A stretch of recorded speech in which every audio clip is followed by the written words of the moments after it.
गांव के किनारे एक छोटा सा घर था। उस घर में रहता था 14 साल का अर्जुन और उसके पिता रमेश।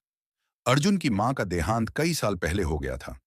रमेश ने अकेले बेटे को पालने की बहुत कोशिश की, लेकिन काम और घर दोनों संभालना मुश्किल हो रहा था। इसलिए उन्होंने दूसरी शादी कर ली। नई मां का नाम था सीमा। शुरू में अर्जुन सीमा को अपनाने के लिए तैयार नहीं था। उसे लगता था कि कोई भी उसकी असली मां की जगह नहीं ले सकता। वह सीमा से कम बात करता, खाना भी अलग बैठकर खाता और अक्सर अपने कमरे में ही रहता। सीमा यह सब समझती थी। वह अर्जुन पर कभी गुस्सा नहीं होती। वह बस चुपचाप उसकी पसंद का खाना बनाती, उसके कपड़े संभालती और उसके स्कूल की चीजों का ध्यान रखती। एक दिन अर्जुन स्कूल से बहुत उदास घर आया। उसका टेस्ट खराब गया था और टीचर ने डांटा भी था। वह सीधे अपने कमरे में चला गया। सीमा ने देखा कि अर्जुन परेशान है।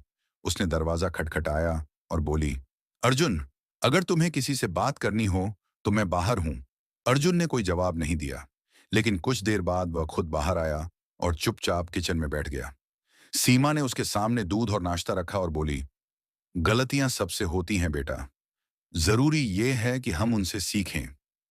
पहली बार अर्जुन ने सीमा की तरफ ध्यान से देखा। उसके चेहरे पर सच्ची चिंता थी। दिन बीतते गए। धीरे धीरे अर्जुन नोटिस करने लगा कि सीमा हर छोटी चीज का ध्यान रखती है। उसकी स्कूल यूनिफॉर्म प्रेस करना, उसके लिए टिफिन बनाना, और जब वह बीमार हुआ तो पूरी रात उसके पास बैठना। एक रात अर्जुन को तेज बुखार हो गया। सीमा ने पूरी रात उसके माथे पर ठंडी पट्टी रखी। सुबह जब अर्जुन की आंख खुली, उसने देखा सीमा कुर्सी पर बैठे बैठे सो गई थी।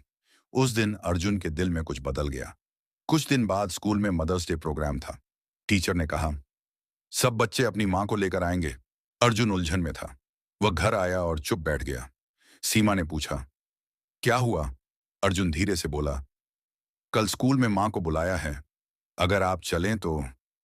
सीमा की आंखों में आंसू आ गए।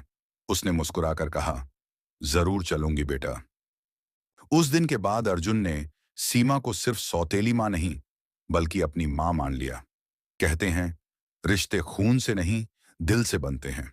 और उस छोटे से घर में अब सिर्फ 3 लोग नहीं रहते थे। वहां एक पूरा परिवार रहता था।